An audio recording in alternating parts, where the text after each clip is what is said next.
बाबा साहब का सपना पूरे करने की। ये धम्म यात्रा है पूरे बुद्धिस्ट समाज को जोड़ने की।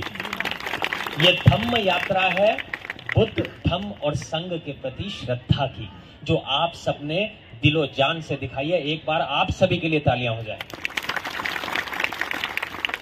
ये बंते जी जितने भी यहां पर बैठे हैं, इन सभी के पांव में छाले हैं, इन सभी के पांव के नीचे टांके लगे हुए हैं।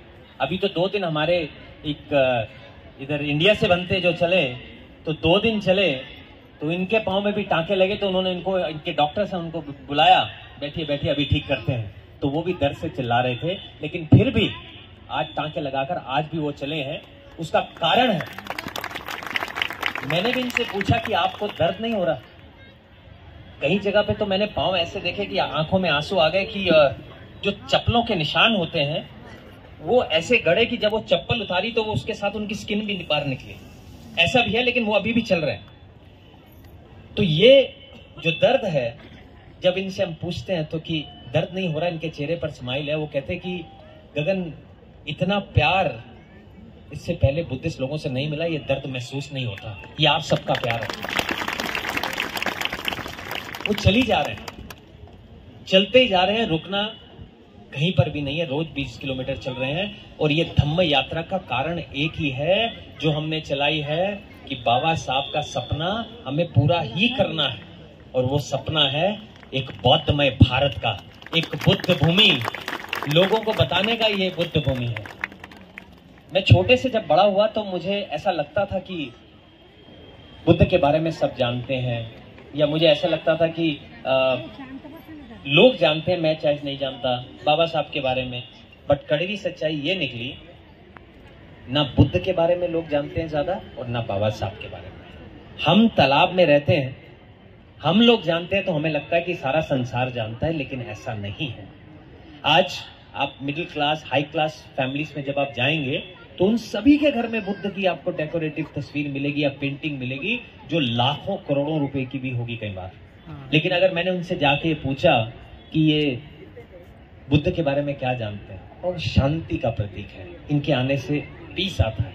मैंने कहा वो कौन थे, क्या थे, इसके बारे में किसी को मालूम नहीं है, कुछ नहीं मालूम है, सिर्फ शांति का प्रतीक करके रखते हैं। और दूसरी तरफ कहा जाता है ये बुद्ध की भूमि है। ऐसी बुद्ध की भूमि नहीं चाहिए मुझे। वो बुद्ध की भूमि चाहिए कि पूरे कोई किसी भी धर्म का इंसान हो, जब उससे बुद्ध की हिस्ट्री, धम्म के बारे में पूछा जाए तो वो फट से रट कर बता दे कि बुद्ध की ये कहानी है।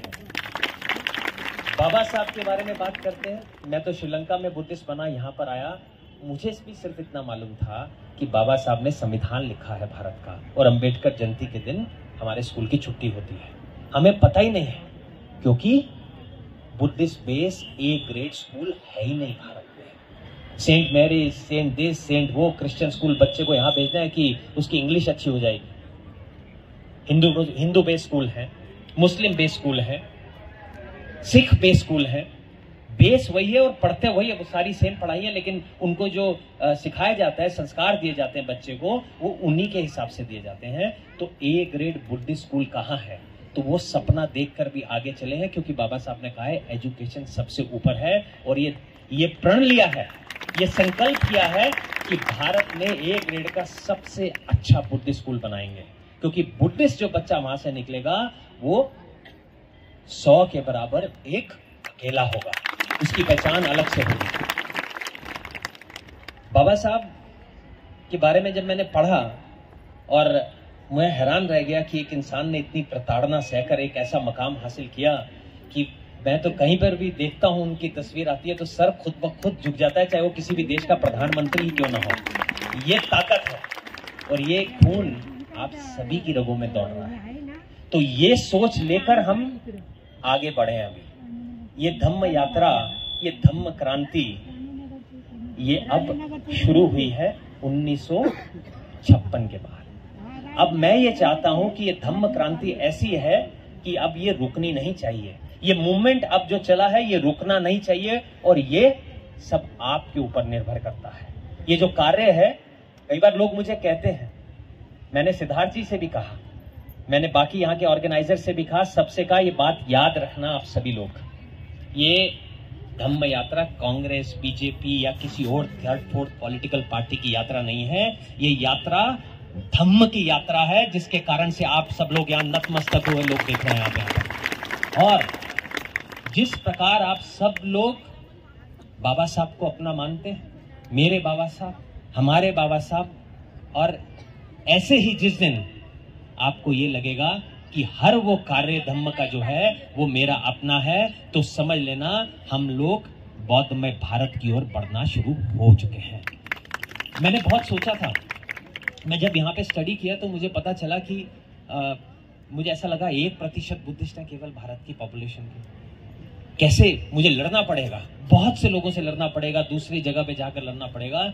लेकिन जब मैं यहाँ पर आया तो मुझे पता चला मुझे बाहर के लोगों से तो लड़ना ही नहीं है, मेरी लड़ाई अपनों से ही है। वो अपनों से इसलिए है क्योंकि अपनों में एकता नहीं है। आज एक ऊपर जाना चाहेगा तो 10 लोग टांग खींच के नीचे लाएंगे। आज मैं धम्म क्रांति ला रहा हूं तो 10 लोग और खड़े हो जाएंगे कि इसकी टांग कैसे खींचें, क्योंकि ये ऊपर कैसे चला गया, मैं पहले क्यों ना चला जाऊं। ना वो जा पाएगा ना वो जा पाएगा। तो हमें इकट्ठा होना है, एक दूसरे का साथ देना है और कोशिश करना है जहां धम्म और बुद्धिज्म की बात आए एकदम से आगे बढ़कर जाना है। जैसे बाबा साहब अपने हैं वैसे हर धम्म का कार्य अपना है।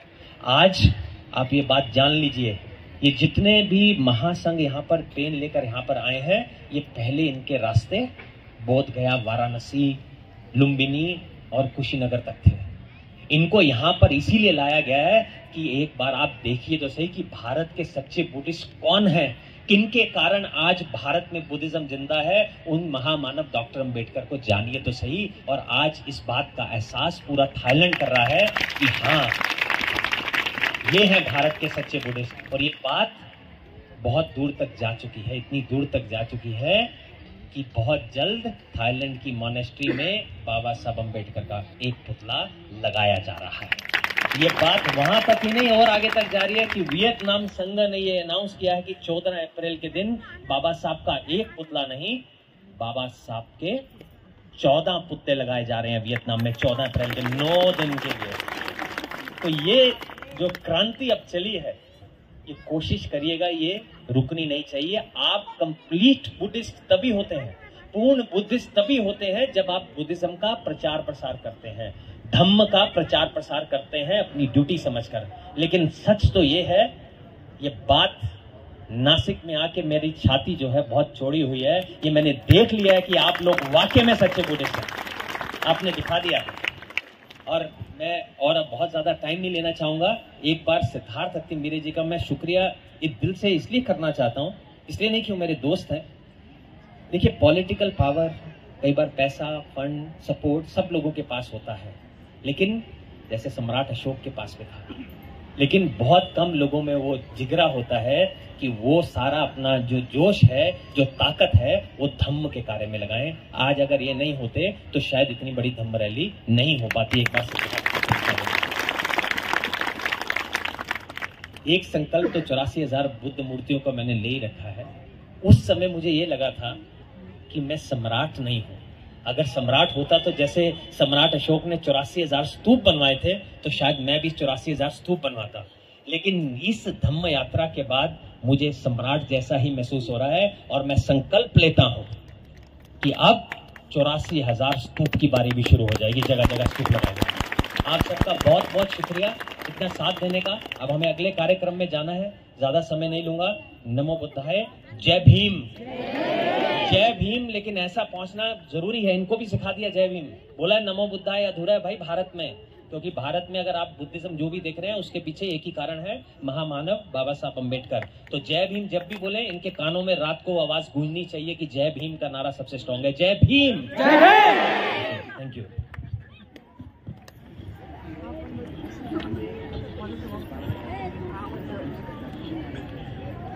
सफलो खविनिमुत्तो साभसन्तः भवांसितो साभवेलमते कान्तो निभुतो चतुवं भवसाफितियो